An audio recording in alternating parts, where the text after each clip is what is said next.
তো বন্ধুরা আজকে যখন আমি আমার ঘরে টিভিতে যখন গান শুনছিলাম তখনই আমাকে ভেনম কল করে। আরে ভেনম তুই আমাকে কল করলি, কি হয়েছে ভেনম বল। আরে সূর্যদা, আমি একটা বহুত বড় কেসে ফেসে গেছি, প্লিজ তুমি আসো না আমার এখানে। আমি বহুত বড় কেসে ফেসে গেছি, প্লিজ আমাকে এখান থেকে উদ্ধার করে নিয়ে যাও। আরে ভেনম তুই আবার কি কেসে ফেসে গেছিস রে? তুই আরো লটর পটর করতে গেছিস নাকি? বল তাড়াতাড়ি তুই কি কেসে ফেসেছিস। আরে সূর্যদা, আমাকে কিছু গুন্ডা এসে করে আমাকে বাড়ি থেকে তুলে নিয়ে গেছে, প্লিজ সূর্যদা আমাকে এসো। ফোন কেটে গেল সূর্যদা।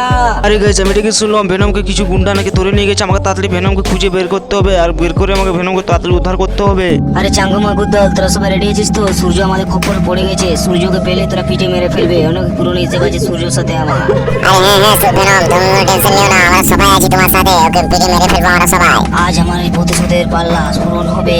সূর্য তুই একবারটি আমার এখানকে কোনো মতে পৌঁছে আয়, তারপর তোকে আমি দেখছি। আরে আমাকে তাড়াতাড়ি যেতে হবে, এখানে দাঁড়িয়ে কোনো লাভ নেই। ভেনমকে ছাড়াতে হবে, কে জানে ভেনমকে কারা কিডন্যাপ করেছে। আমার তো মনে হয় চাঙ্গু মাঙ্গু দলেরই কাজ। তো বন্ধুরা ভেনমকে খুঁজে পাওয়ার জন্য আমাকে একটা সুপার পাওয়ার লাগবে। সুপার পাওয়ারটা তোমরা একমাত্র আমাকে দিতে পারো। সেটার জন্য ভিডিওতে লাইক করে চ্যানেলটাকে সাবস্ক্রাইব করে আমাকে সুপার পাওয়ার দিয়ে দাও বন্ধুরা প্লিজ।